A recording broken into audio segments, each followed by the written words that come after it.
Assalamualaikum warahmatullahi wabarakatuh. Berjumpa lagi dengan channel Nalar Terarah. Kali ini channel Nalar Terarah akan mengungkapkan tentang Panji Gumilang. Ya alhamdulillah, bersyukur pada Allah SWT, juga pemerintah kita yang telah menetapkan Panji Gumilang sebagai tersangka. Yang sebelumnya itu para muslimin mengidam-idamkan Panji Gumilang harus tobat dengan ucapan-ucapannya yang diduga menistakan agama. Makanya alhamdulillah pada 2 hari kemarin Panji Gumilang sudah ditetapkan sebagai tersangka.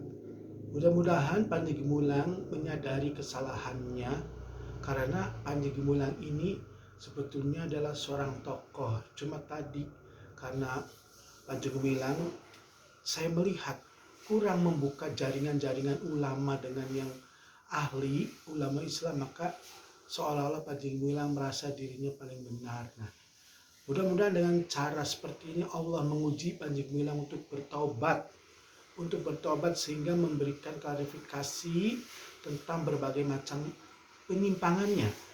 Bukan perbedaan, itu tuh namanya penyimpangan. Karena apa? Karena umat Islam merasa dirugikan, merasa dinistakan oleh seorang Panji Gumilang, walaupun ya di antara anggota atau pendukungnya ada yang mendukung, silakan aja, tapi secara logika sehat dan iman Islam yang benar, Panji Gumilang telah melenceng dalam menguatkan garisan-garisan muslimnya.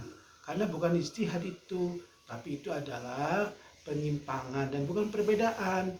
Kalau perbedaan ada dalam satu koridor tetap berbasis syari, tapi Panji Gumilang sudah melenceng dari ajaran Islam. Seperti misalnya gagasan tentang sholat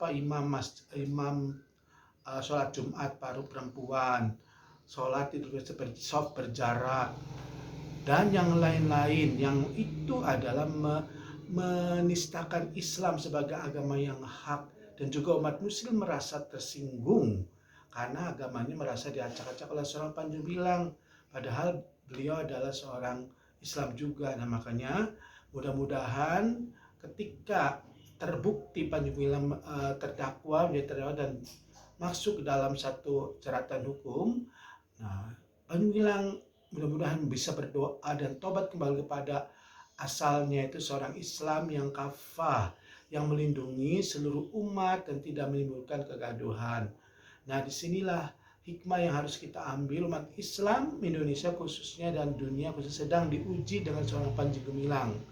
Kenapa? Karena dengan diuji ini jadi umat Islam semakin dewasa, semakin bersatu, dan semakin cinta kepada Islamnya, bukan terjerat-berai. Karena di dalam kasus Panji Gumilang ini hampir mayoritas Muslim Indonesia bersatu bahwa Panji Gumilang apa yang dikatakan adalah tidak tepat, walaupun di antara orang-orang Islam ada yang mendukungnya, tapi itu sedikit sekali.